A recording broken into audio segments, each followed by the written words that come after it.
'Devara' movie నుంచి 'Dawoodi' song release అయింది.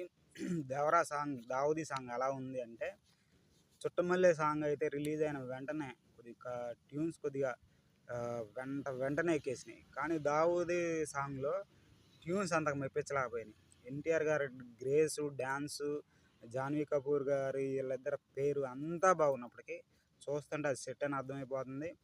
కాకపోతే హాఫ్ బీట్ లాగా ఉంది సాంగ్ మొత్తం. కానీ ఎన్టీఆర్ గారి రేంజ్‌కి తగ్గ సాంగ్ అయితే కాదు. ఎందుకంటే ఆ ఎన్టీఆర్ గారు అలవోకగా సింపుల్‌గా డాన్స్ చేసేస్తున్నారు దాంట్లో సాంగ్‌లో. సాంగ్ అయితే నిదానంగా ఏమైనా ఒకవేళ క్లిక్ అయితే అవ్వచ్చు. ఎక్స్‌పెక్టేషన్స్‌కి మటికి అది రీచ్ కాలేకపోయింది. కెమెరామెన్ రత్నవేలు గారు దీని గురించి ట్విట్టర్‌లో ట్వీట్ చేశారు. జూనియర్ ఎన్టీఆర్ గారు ఈ సాంగ్ తీసేటప్పుడు విపరీతమైన కండరాల నొప్పులంట, కాళ్ళు నొప్పులంట. అయినా గానీ ఆ ఇచ్చిన కష్టమైన స్టెప్స్‌ని అలవోకగా సింపుల్‌గా ఏసేశారంట. ట్విట్టర్‌లో ఆయన చేసింది తెగ వైరల్ అయిపోతుంది. ఈ సాంగ్ మరీ 'చుట్టమల్లె' సాంగ్ లాగా